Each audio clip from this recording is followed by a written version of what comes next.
Welcome to those who have joined us all here on a beautiful, clear evening. The conditions contributing to a fantastic atmosphere in the stands. This really is the place to be. I'm Peter Drury, and this is Jim Beglin. A delight to have him on board. Hi Peter, always good to work with you.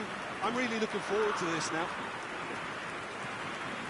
Colours vivid and vibrant, songs loud and proud. The tone for this game is well and please, not there. And we rise now to the English national anthem.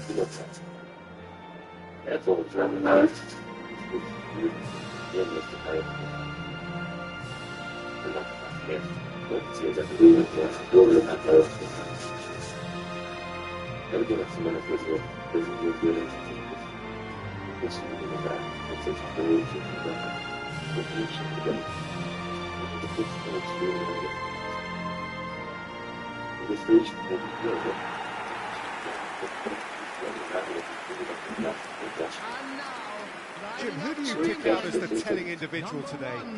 Well, this guy Saka, I've been praising since day one.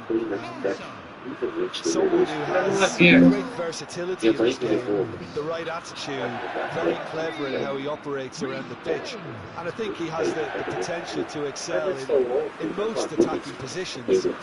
But when it comes down to it, I'd actually love to see him operate in a number 10 for a spell. I think he could thrive there. I'm thinking the same. He will be a central feature, no doubt.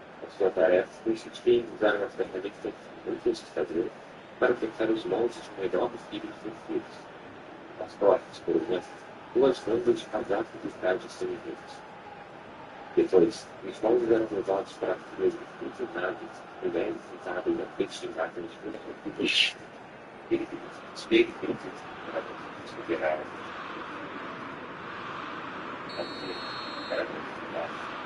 Eu não tinha tudo isso. Essa processão. No momento, and we're underway.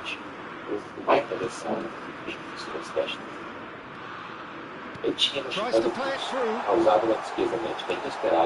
James, just like so many of his contemporaries, is proving very good at driving forward. Saka. Now, can they get him away? Oh, good read. He read that really well and stopped it.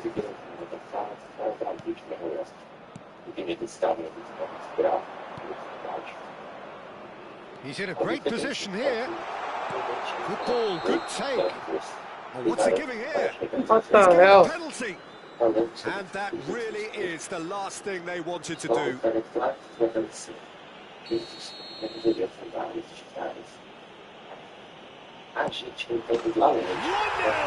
Just one winner.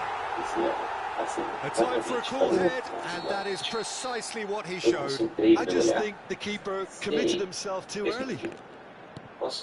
Safe to say, few of us saw this coming. James. That has been slung wide.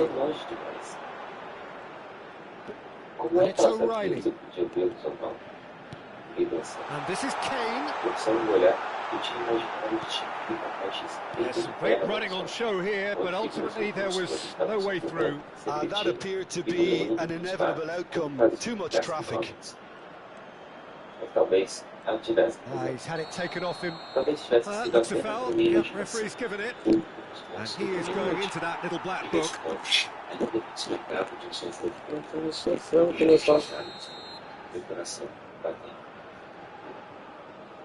como se pode saber quando alguém está apenas imaginando? Expertly cut out, E eu really ia levar nicely esse done. mundo lá fora, até que a noite caísse e me Rodgers. chamasse para lavar as mãos antes do jantar. Now it's Saka. Quando chegou em casa, meu Rodgers. pai me abraçou. Pude sentir o frio lá de fora. England quando are eu busquei really in a soltar position o where patience and prudence will serve them best. Time's Time's on their side. Meu pai facilmente queria explicações sobre o zero. Oh, he's found support out wide. Saka has it out wide and in space.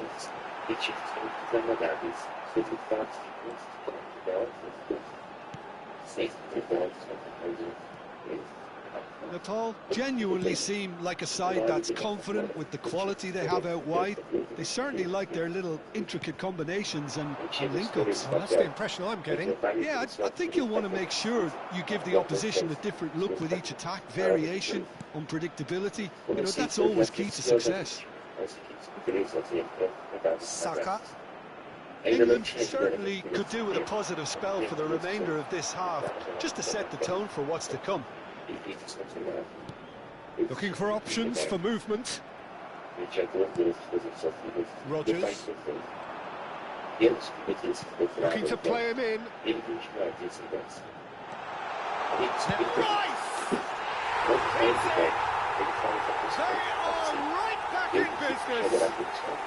Well, I always thought they had it in them, Peter. They upped the quality as needed, and once they got going, they were awfully hard to stop. They forced the error and extracted the maximum punishment. Well, let that be a lesson. And for the first half, that is that. So it's all square. Neither side has been able to make a telling difference, but it hasn't been for the lack of trying. But it has been tight, it's been competitive. Each side with one significant moment, and at half-time the score is 1-0.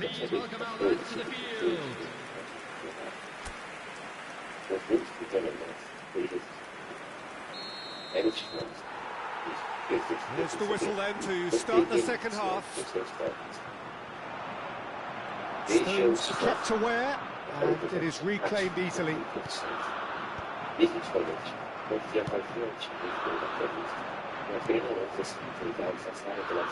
Pinches it off him. Well, that was well positioned and well pinched. They can't hurt with their backs to goal.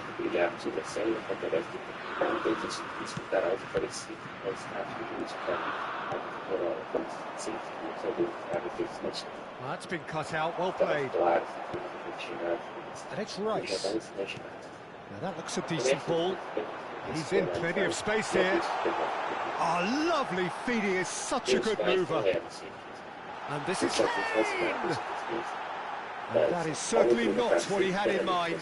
Oh, such good technique as well. That was exquisite. It's a real shame he couldn't find a finish after that.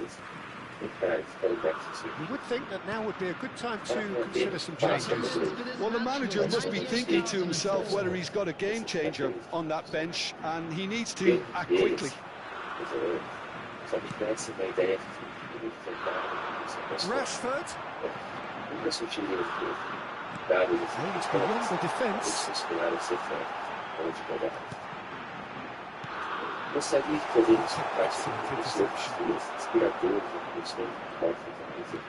Knocks it into space. O'Reilly. Rashford. That's just playing it safe and simple.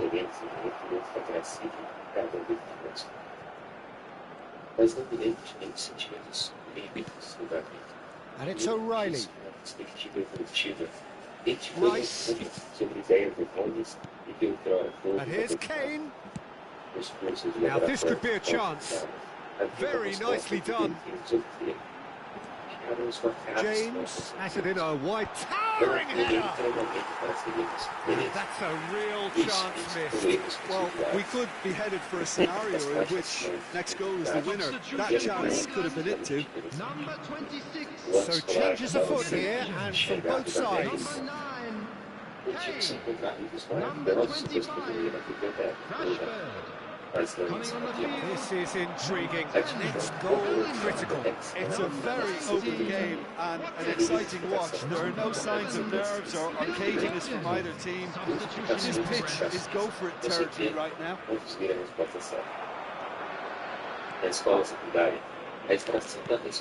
for the run. And he's managed to get free. Shot, surely! It's loose. Who's going to get there? That is commitment to the cause. Rice with the short one. And he shoots! What a wonderful goal! And right at the death! That surely must be the winner! And it's certainly no fluke when you see a player of his calibre manufacturing a goal that will surely seal the deal on this contest. Brilliant instinct and great timing by such a clever operator. He made it happen, squeezed through with sheer will and considerable accuracy. The keeper might have been a little unsighted. He seemed awfully late in reacting to that. When the manager called on him, he was only too happy to repay that faith. I think the manager's claiming an assist here.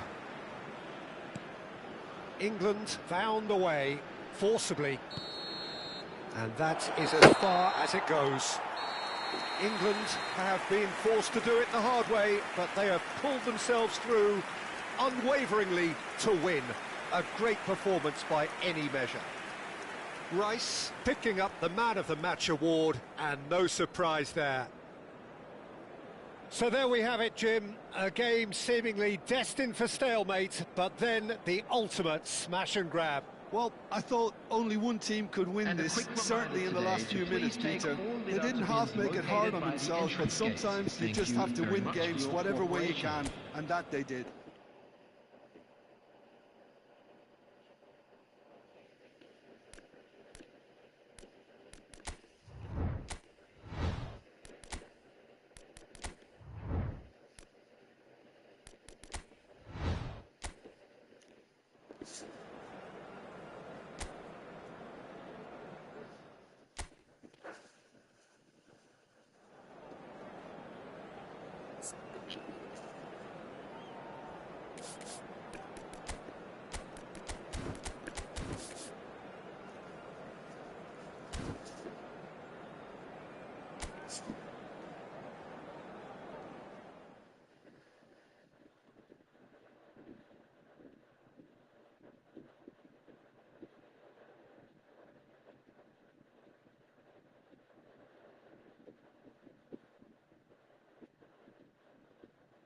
A escola superior foi a realização. Welcome to those who have joined us all here on a beautiful, clear evening. The conditions contributing to a fantastic atmosphere in the stands. This really is the place to be. My name's Peter Drury, and here's my co-commentator for the game. It's Jim Beglin. Thanks, Peter. Hello, everybody. Ready to see what unfolds in this one now. Well, it looks like a big game, sounds like a big game. Everyone involved is absolutely up for it. Here's a shot! Magnificent! The goal as smooth as it gets! The ideal start! The perfect show of intent. Great purpose, great industry, and great confidence. And that is stunning, just too hot to handle. Well, that was hit with genuine ferocity. You just don't stop those, Peter.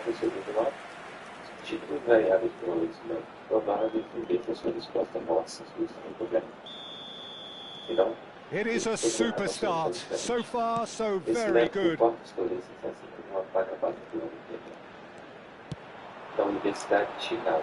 Também tive a sorte de Elainawi.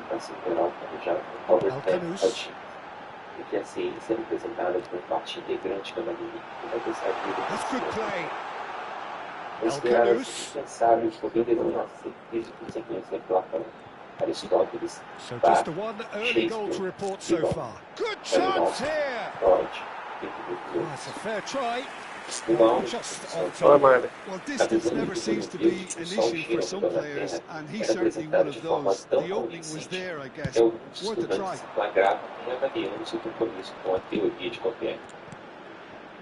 O livro de Hutchins Morocco already with the upper hand and looking to turn it into something close to dominance. Ao contrário do padrão moderno da universidade onde Brahim Diaz. os professores eram avaliados pelo seu ensino, pela sua capacidade de formar e inspirar a próxima geração. Dessa atmosfera independente, Closing in on encheram goal. muitas coisas na fundo da educação. That is good. Super running, sharp movement. Came up against a defender though who was ever so determined. E também distribuir Good pressure, just hounded him off it. Eles têm o privilégio de revelar um pouco do funcionamento do universo. El Ainaoui. Sempre me grato aos meus mentores dos anos 50 e tentei certificar Threads que one cada in. um deles soubesse Brahim uma coisa. Diaz. Mas, Good read, como needed no to ano be. passado, parece-me claro que não aprendi as coisas mais essenciais com os professores da escola, nem mesmo com os meus mestres universitários. Mas com os meus Some pais, intricate nada passing, sabia looking o to suficiente progress the ball. naquele Oh, that's deporte fabulous. de 1980. Well, he certainly wasn't in the mood to take any risks.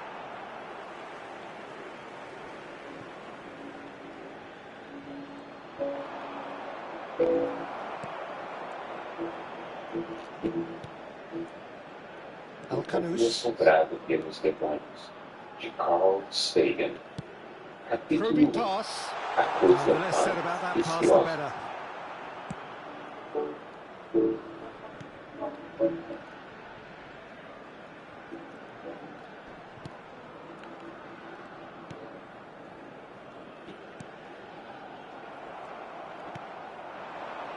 Toda a nossa Laid out to the ciência, left flank. comparada com a realidade, é primitiva e infantil.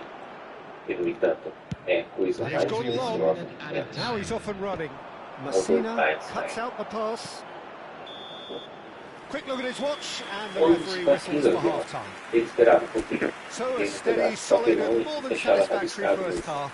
They've got the lead, Ele and estava that gives them something to ele build on disse after que the break. profissionais de televisão que How admitiram would you review the first aparentemente half? útil Morocco era melhorar a absolutely apresentação cruising da along ciência na without televisão. having to exert Os themselves so organizadores far. tinham gentilmente There enviado may uma be a coisa. temptation to just close this Você out, se importa but se eu with an inventar uma entire coisa? half left, I'd Disse like ele. to see them Nós really esperávamos go pelo at menos. this, you know, even if it's Não, just to eu make não a me importava. statement early in this second half.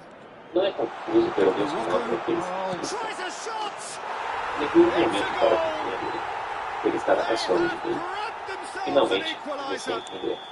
Well, it looks Eu like we sou have aquele ourselves a cientista real game here now, respondi. Peter. They've been Ele rewarded for fez their uma courage, pausa e for depois their sorriu. attitude, for their application, Desculpe, and now they'll want eu tenho another. esse tipo de problema. Pensei que também Wonderfully fosse o seu. smooth, smart, Estendeu a and mão. slick. Just the Meu sort nome of é forward William pass he's been F. looking for. Bem, Chance for a ele não era shot! exatamente William F. mas tinha o mesmo nome do famoso polêmico que saiu And de they're escrever, back in o que devia lhe front. render uma boa dose de zombaria bem-humoradas. Quando So nos we have a acomodamos breakthrough. no carro para a Now longa how viagem, will things e com develop from barulho de here? para-brisa batendo ritmicamente, ele me disse que Looking estava to pass contente their por way eu up the ser pitch. ele cientista. Tinha tantas Played perguntas out a fazer wide. sobre ciência. Eu me importaria? He's in a great position here. Eu não me importaria. E assim começamos a falar. Well, that's certainly more like Mas, it. They como can't let logo the de intensity comparo, drop now, não Peter. foi We're suficiente looking para a whole conversar. lot more urgent Ele queria now. falar sobre They just need to extraterrestres sort out their end congelados que product, vizinhavam and a base quickly. da Força Aérea perto de São Paulo, sobre canalização, famosos claro que Brahim Diaz. sobre tudo, Well taken sobre goal. cristais, acontecimentos, patentes, astrologia, And look what it estudar e means to descobrir, them. This is a position of genuine strength now. entusiasmo e forma. Oh, high quality goal. Lovely first touch. Sumptuous second. Yeah, the touch before the finish is so often the critical part, and we've just seen an example. Certamente, ele era bem forte. Seguia! E sempre Oh, the ball's let loose here. digamos, And it's hoisted continentes clear. aplicados de And he was alert to it. sabia na ponta da língua as instruções Almost que deveriam 75 estar minutes on partindo the para clock descobrir now. os colunas derrubados e osminaretes He has quebrados found a que way vão through. fora grande There's civilização. a sharp As little ball colinas só here. eram visitadas It's a promising atualmente por position. peixes luminescentes do fundo do mar. Por Well, now gigantescos here's a good battle, bicep to bicep. Só que, embora o oceano contenha muitos segredos, So eu sabia que changes não afoot existia here, sinal and de from both confirmação sides. geográfica ou geofísica sobre a Atlântida e Hungary. Again, Pelo que a ciência pode afirmar, esses Morocco continentes jamais will have existiram. one further opportunity to Já um make a pouco relutante substitution essa after altura, this, their pelo latest vacina change. proporção.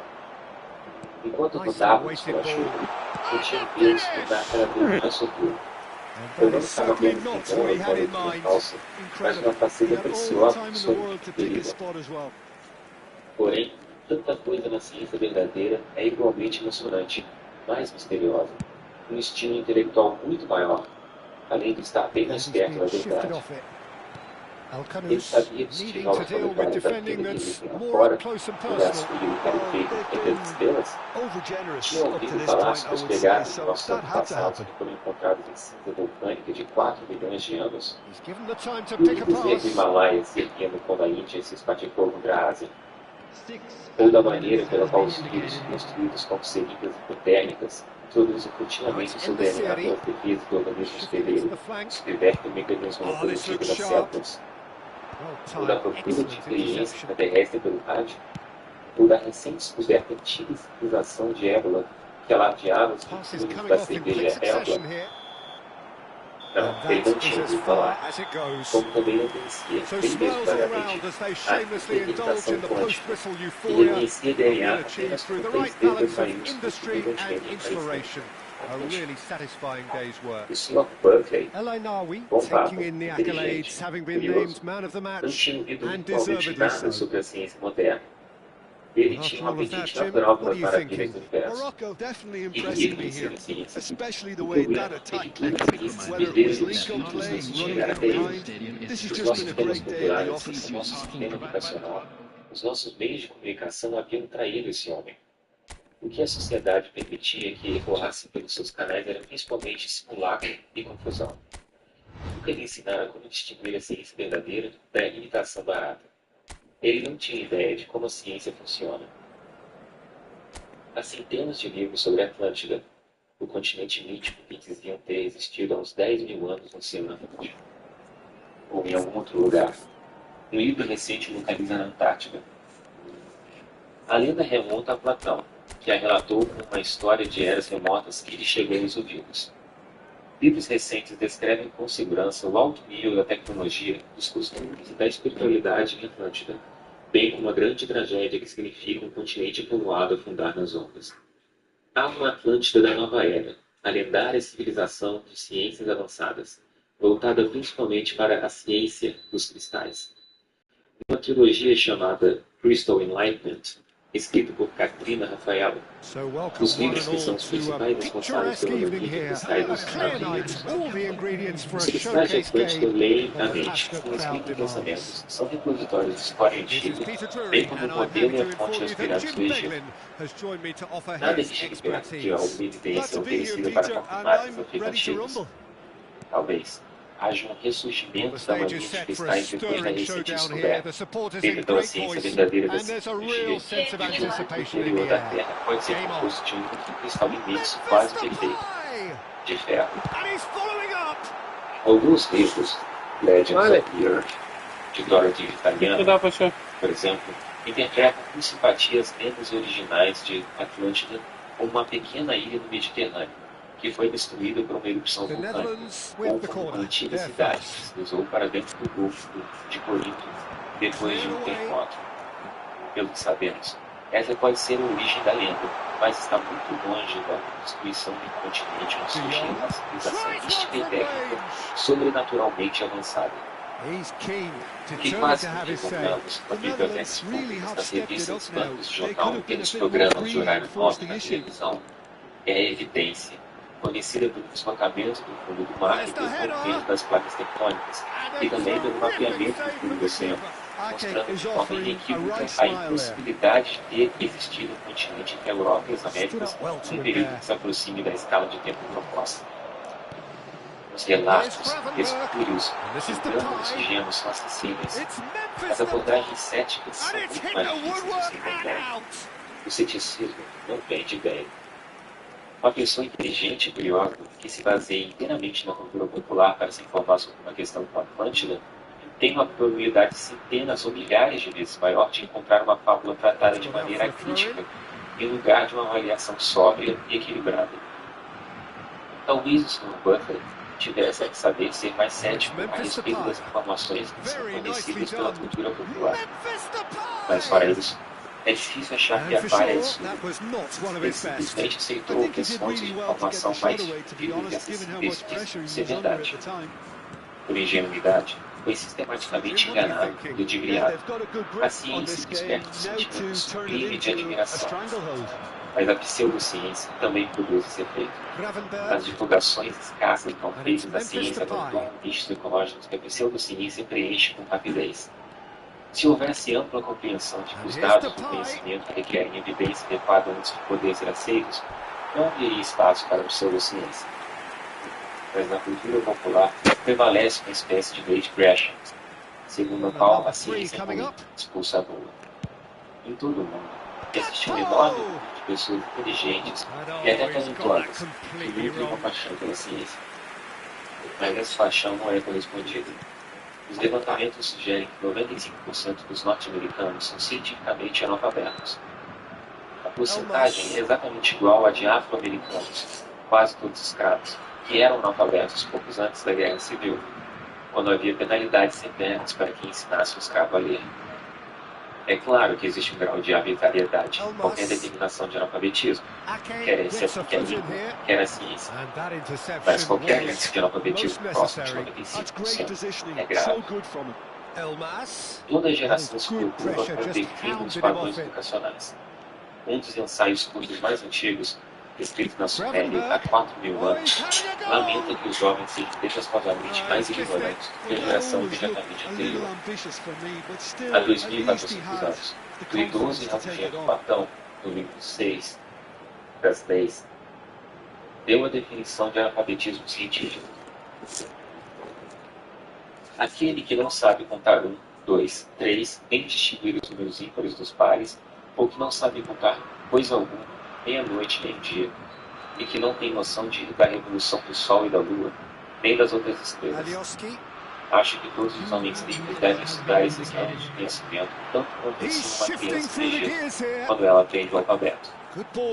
Naquele país, os jogos aritméticos foram inventados para serem empregados por crianças, e elas o aprendem se fosse prazer e diversão. Pois eu, no final da vida, tenho tomado conhecimento de nossa ignorância sobre as questões. Acho que parecemos mais fortes do que homens, e tenho muita vergonha, não só de mim mesmo, mas de todos os gregos. Não sei até que ponto a ignorância em ciência e matemática contribuiu para o declínio da Atenas antiga, mas sim, o analfabetismo científico são muito mais perigosos na nossa época do que em qualquer outro período anterior. É perigoso e temerário que o cidadão médio continue a ignorar o aquecimento global, por exemplo, ou a diminuição da camada de ozônio, a poluição do ar, o lixo tóxico e radioativo, a chuva ácida, a erosão da camada superior do solo, o desflorestamento tropical, o crescimento exponencial da população. Os empregos e os salários dependem da ciência e da tecnologia. Se a nossa nação não puder fabricar com uma qualidade de preços baixos os produtos que as pessoas querem comprar, as indústrias continuarão a se deslocar e a transferir um pouco mais da prosperidade para outras partes do mundo. Considerem-se as ramificações sociais da energia de fissão e fusão, dos supercomputadores, das rodovias de informação, do aborto, do radônio, das reduções maciças de armas estratégicas, do vício das drogas, da intromissão do governo na vida dos seus cidadãos, da TV de alta resolução, da segurança das linhas aéreas e dos aeroportos, dos transplantes de tecidos fetais, dos custos da saúde, dos aditivos alimentares, dos remédios para melhorar a mania, a depressão ou a esquizofrenia, dos direitos dos animais, da superprodutividade, das pílulas anticoncepcionais tomadas após a relação sexual, das alegadas predisposições antissociais hereditárias, das estações espaciais, da ida a Marte, da procura de curas para a AIDS e o câncer. Como podemos executar a política nacional ou até mesmo tomar decisões inteligentes sobre a nossa própria vida, se não compreendemos as questões subjacentes? Enquanto escrevo, o Congresso está dissolvendo seu próprio Departamento de Avaliação de Tecnologia, a única organização que tem a tarefa específica de orientar a Câmara e o Senado sobre a ciência e tecnologia. Sua competência e integridade foram exemplares durante todos esses anos. Os 535 membros do Congresso dos Estados Unidos Raramente 1% chegou a ter alguma formação científica significativa no século XX. O último presidente cientificamente alfabetizado foi talvez Thomas Jefferson. Assim, como é que os norte-americanos decidem essas questões? Como é que instruem os seus representantes? Quem de fato toma essas decisões, baseando-se em que fundamentos? Hipócrates de Cos é o pai da medicina. Ele é ainda lembrado, 2.500 anos depois, por causa do juramento hipocrático. Uma forma alterada de juramento ainda é repetida em alguns lugares pelos estudantes de medicina no momento de sua formatura. Mas ele é celebrado sobretudo por seus esforços para arrancar a medicina do terreno da superstição e trazê-la à luz da ciência. Numa passagem típica, Hipócrates escreveu: os homens acham a epilepsia divina, simplesmente porque não compreendem. Mas se chamasse de divino tudo que não compreendem, ora, as coisas divinas não teriam fim. Em vez de reconhecer que, em muitas áreas, somos ignorantes, temos nos inclinado a dizer, por exemplo, que o universo é impregnado com o inefável, ao ver-os do bafômetro e atribuir a responsabilidade dos que ainda não compreendemos.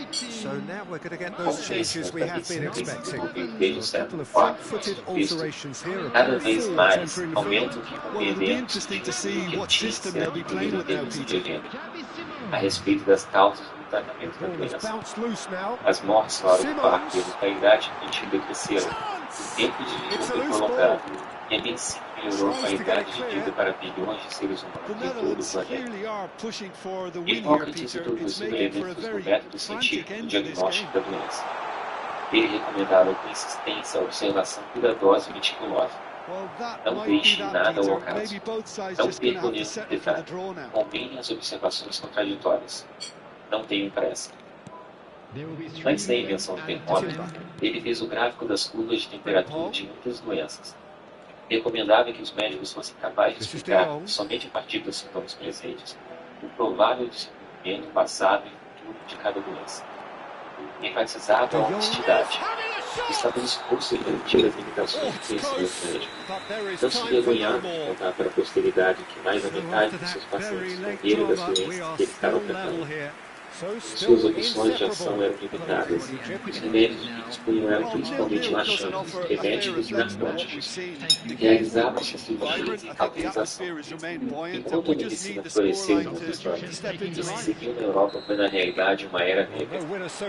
Grande parte do conhecimento de anatomia e cirurgia se perdeu. Era muito difundido o recurso às orações e às curas milagrosas. Os médicos seculares foram extintos. Empregavam-se por toda parte, cantilenas, poções, horóscopos e amuletos. As dissecações de cadáveres foram restringidas por escribas. Por isso, aqueles que praticavam a medicina não podiam adquirir em primeira mão o conhecimento do corpo humano. A pesquisa médica ficou estagnada. Uma situação muito parecida com a que o historiador Edward Gibbon escreveu para todo o Império do Oriente, cuja capital era Constantinopla. Num período de 10 séculos, nenhuma única descoberta foi feita para exaltar a dignidade ou promover a felicidade da humanidade. Nenhuma única ideia foi destinada ao sistema especulativo da antiguidade, e uma série de discípulos pacientes se transformavam, por sua vez, os professores dogmáticos da geração que havia seguido. Mesmo em seus melhores momentos, a prática médica pré-moderna não salvou muita gente. A rainha Anne foi a última monarca Stuart da Grã-Bretanha. Nos últimos 17 anos do século XVII, ela ficou grávida 18 vezes. Apenas 5 filhos nasceram com vida. Somente um deles sobreviveu aos primeiros anos da infância. Morreu antes de atingir a idade adulta e da coroação da mãe em 1702. Não parece haver evidência de distúrbio genético. Ela tinha os melhores cuidados médicos que o dinheiro podia comprar. As doenças que outrora vitimavam bebês apenas têm sido progressivamente mitigadas e curadas pela ciência, por meio da descoberta do mundo microbiano, pela compreensão de que os médicos e as parteiras devem lavar as mãos e esterilizar os seus instrumentos, pela nutrição, por medidas sanitárias e de saúde pública, antibióticos, remédios, vacinas, pela descoberta da estrutura molecular do DNA, pela biologia molecular e agora pela terapia genética. Pelo menos os pais têm hoje em dia uma chance de nos atingir a idade adulta, o que tinha uma ideia dos tronos de uma das nações mais poderosas da Terra no final do século XVII. A varíola foi eliminada em todo o mundo. A área de nosso planeta infestada com os mosquitos transmissores da malária evoluiu drasticamente. O número de anos de expectativa de vida de uma criança com diagnóstico de leucemia tem aumentado progressivamente. A ciência permite que a Terra alimente um número de seres humanos 100 vezes maior e sob condições muito menos penosas do que era possível há alguns milhares de anos. Podemos rezar pela vítima do cólera, ou podemos lhe dar 500 miligramas de tetracyclina a cada 12 horas. Ainda existe uma religião, a ciência cristã, que nega a teoria que atribui as doenças a micróbios. Se a oração não produz efeito, o fiel prefere ou arriscar antibióticos. Podemos tentar a quase inútil terapia psicanalítica pela fala com o paciente esquizofrênico, ou podemos lhe dar 300 miligramas de clozapina. Os tratamentos científicos são centenas ou milhares de vezes mais eficazes que os alternativos. E mesmo quando os alternativos parecem funcionar, não sabemos realmente se desempenharam no papel. Melhores espontâneos, até de cólera ou esquizofrenia, podem morrer sem rezas e sem descanso. Renunciar à ciência significa abandonar muito mais do que o ar-condicionado, o toca-piscos de CD, os secadores de cabelo e os carros veloces. Nos tempos pré-agrícolas dos caçadores-coletores, a expectativa de vida humana era certamente anos. Essa era também a expectativa de vida na Europa Ocidental no final do Império Romano e na Idade Média. Ela só aumentou para 40 por volta de 1870. Chegou a 50 em 1915, a 60 em 1930 e a 70 em 1955. E está se aproximando de 80 hoje em dia. Um pouco mais para as mulheres, um pouco menos para os homens. O resto do mundo está repetindo o incremento europeu da longevidade. Qual é a causa dessa transição humanitária?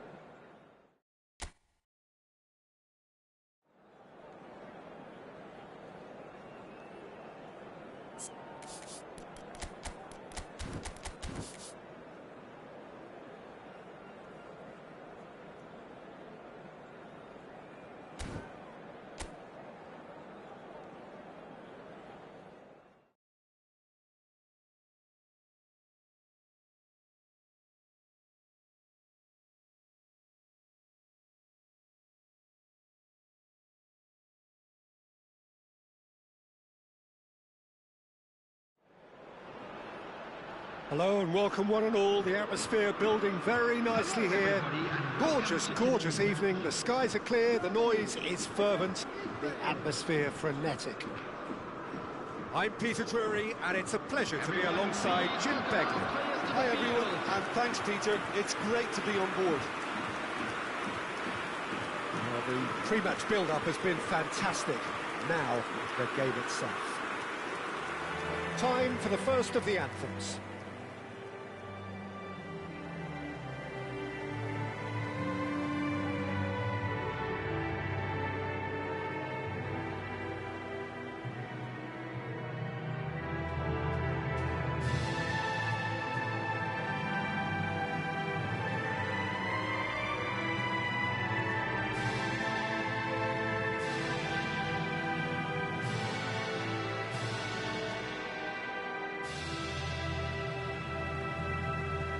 Well, if that doesn't get the juices flowing, then nothing will.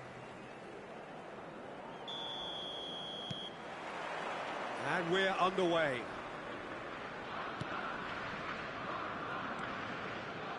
Well, that pass isn't the best.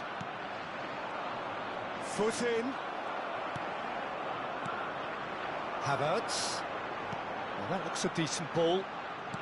Aimed beyond the defence. There will be a throw-in.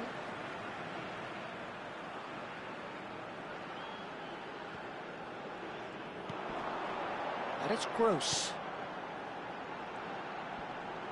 Kimmich is fouled. Well, the ref's been lenient here. I doubt he'll get too many more chances. Well, you either commit a foul and take one for the team, or just stand by and concede a potential goal. It's not a great choice, Peter, but I think I do the former in that position. And he's cleared it out of harm's way. Rudiger. Anton.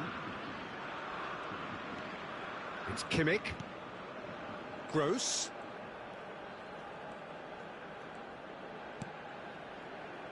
Anton.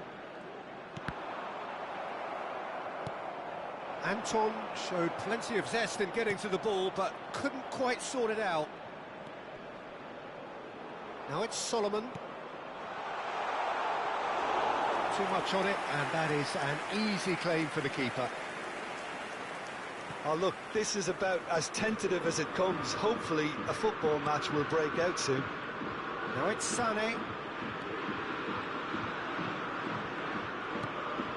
Gross.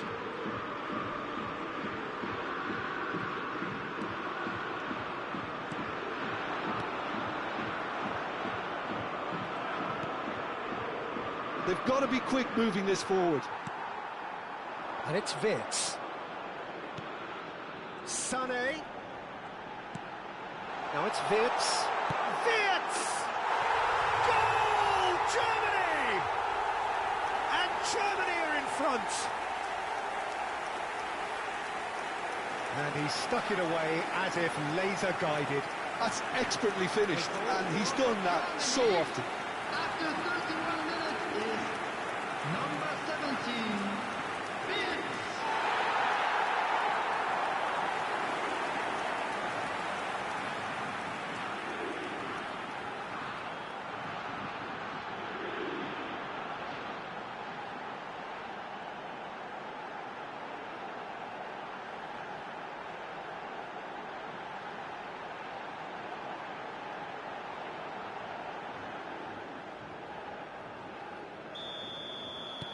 Germany are in front now, the game's only goal.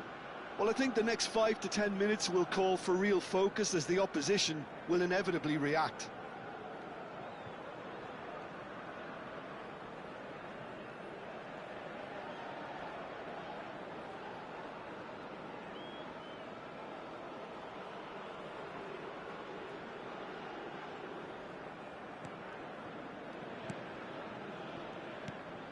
And if you have just joined us, still just one goal between them. 1-0 the score. Now it's come to nothing.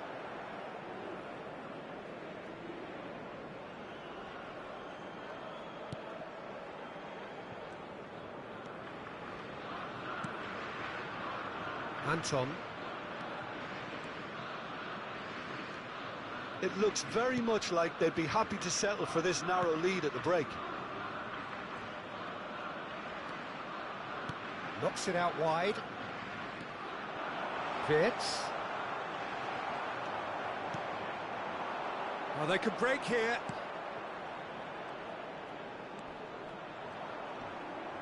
That is good pressure, just hounded him off it. There will be 1 And it's minute at Wirtz. a time. And we've reached half-time. A very combative, competitive half with just the one decisive moment. It's been compelling stuff. Germany go in at half-time with a 1-0 lead. Yeah, I like the fact that there was a genuine flow to this game, as well as intent. But I can't help feeling that their efforts deserved that little bit more. Germany looking solid, if not too much more at half-time. It's 1-0.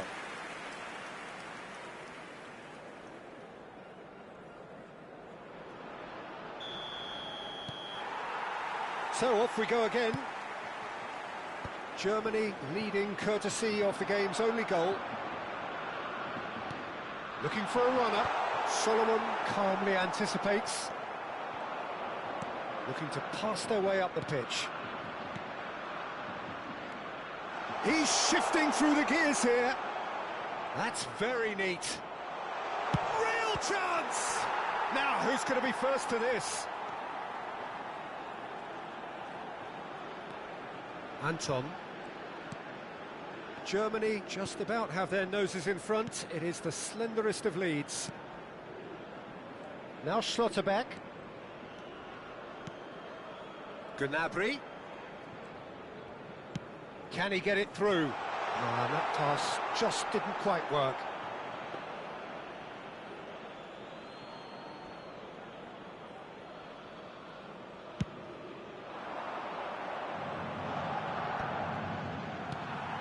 Your impression so far, Jim? Well, it's not looking good, Peter. You can't just stop playing once you've gone ahead. You're letting the opposition know that you can be got at, and they can so easily raise the pace and tempo to do just that. Schlotterbeck. That has ended up in no man's land. Time then for the first substitution of the game. Substitution for Germany, number 20, Serge Gnabry. Coming on to replace him is number Germany 9. perhaps contemplating their next change here. Well, the manager's got a decision to make here, whether he's happy to stick or twist. Kimmich. He's being urged to shoot. Shot a goal! No messing about, just bludgeoned away.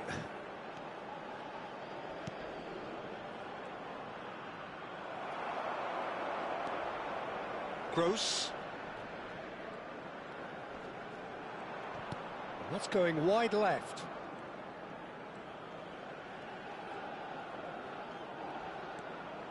And it's Wirtz. And here's Havertz. There's the shot! And there's a goal! A 2-goal lead, and they're firmly in control. How very smart. He just got it right. That's superbly well played. Any aspiring strikers out there watching this, that's the sort of movement you need to create space.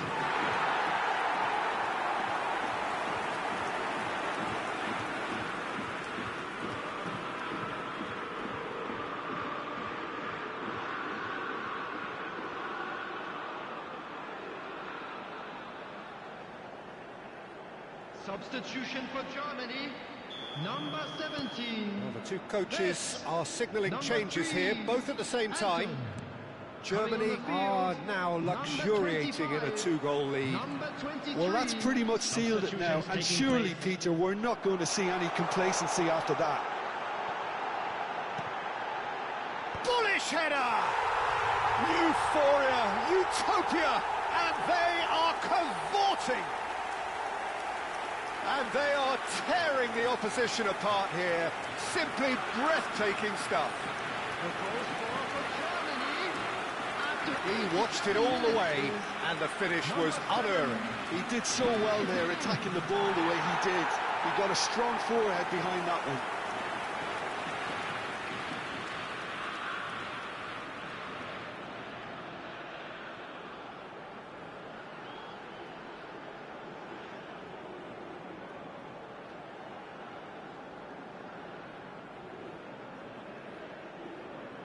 Substitution. Israel have opted to make another change here. I think you have to admire his willingness to keep plugging away, but the manager has done him a big favour, I think, by taking him off. You know, he was There will looking be very, 5 very minutes leggy. added time. A case now of complete control.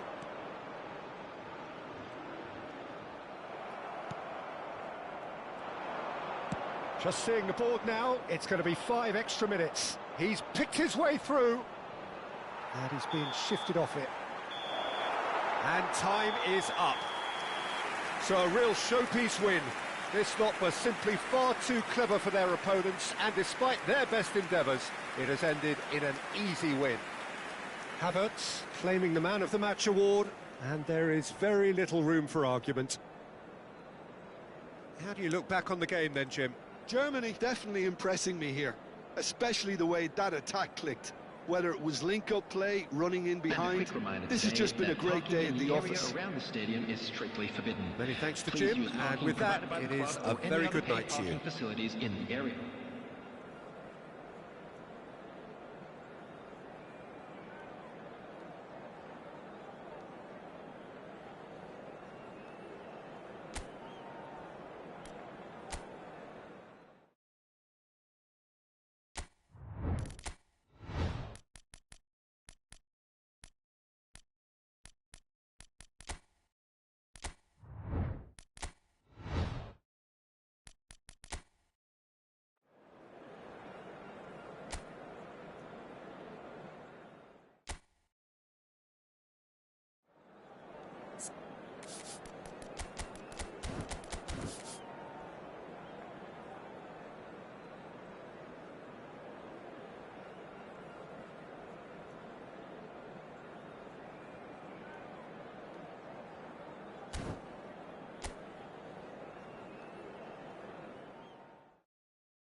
Welcome to those who have joined us all here on a beautiful, clear evening.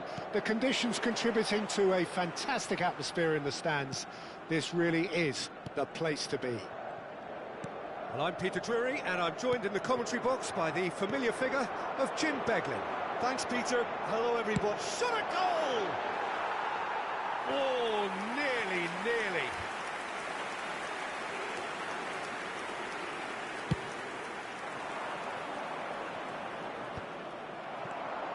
Gonzalo Inacio. So, Jim, tell me this, who are you looking for in particular here? Well, Peter, I'm a real fan of this guy, Ruben Dias. Portugal do have the reputation, not just... It's Cristiano Ronaldo! He is desperate to get on the score sheet, but not this time. Well, the breakthrough hasn't come yet, Peter, but you do feel they're upping the ante here. They'll get the reward if they can stick at this.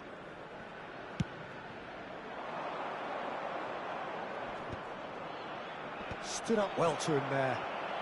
Gonzalo Inacio. It's Bernardo Silva. Rafael Leao. Oh, good read. He read that really well and stopped it. It's the sort of situation that they'll want to capitalise on now. That is good alertness. Bruno Fernandes. Portugal have had plenty of possession, but few, if any, genuine chances.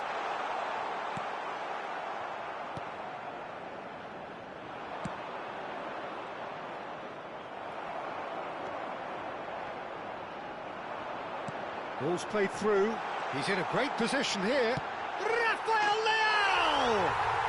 Goal! Portugal! And Portugal score first. Oh, delicious, such devilish curl.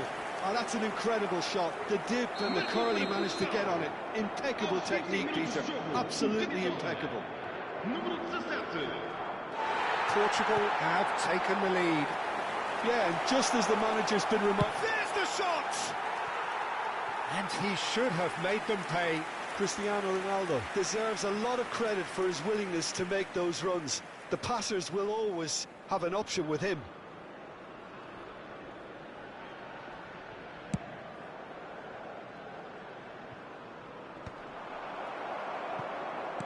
Half an hour played now.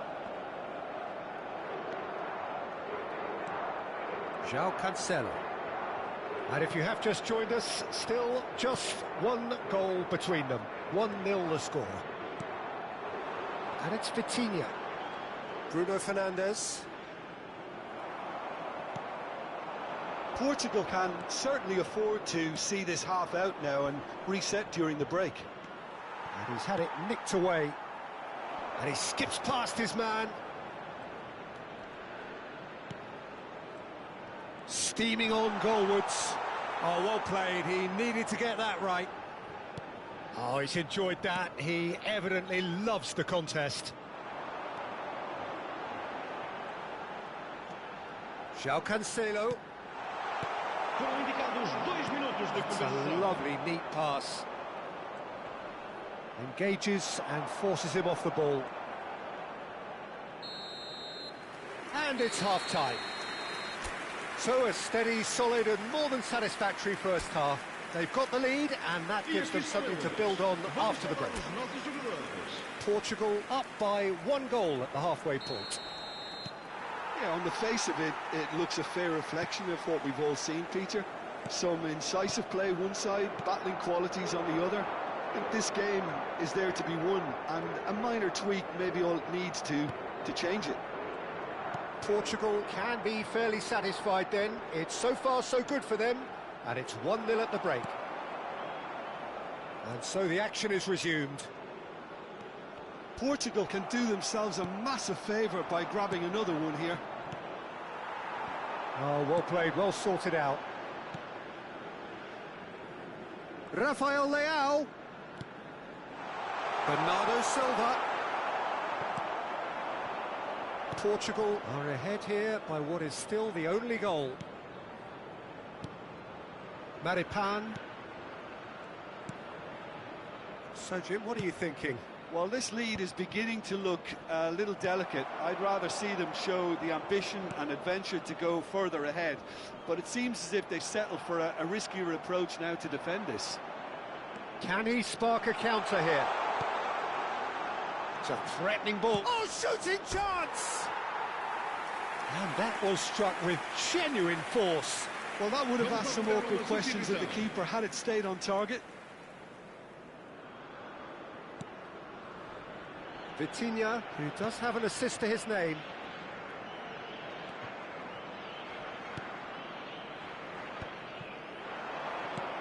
Looking to play him in. You can never be short of runners into space, as long as the space left behind is filled. That is lovely. He's got away. Delivers the ball. Big chance! That's a fair try, but just off target. Cristiano Ronaldo is clearly kicking himself here. He knew that was a great opportunity. Número 18, número 20, vão dar os seus lugares a número 11, número 26, número 5. Está a acontecer uma substituição. João Felix. Now it's Cristiano Ronaldo. Gently done. Now he's off and running. And it's Bernardo Silva. João Felix. Portugal leading here by this still precarious 1-0 margin. And that's been intercepted. That was well played, well stopped. I think the message here is quite clear, Peter. They want another one and will seemingly keep going until they get it.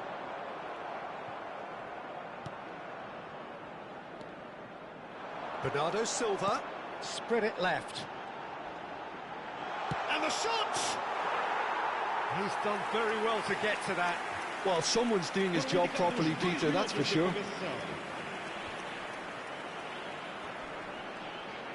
Time added on.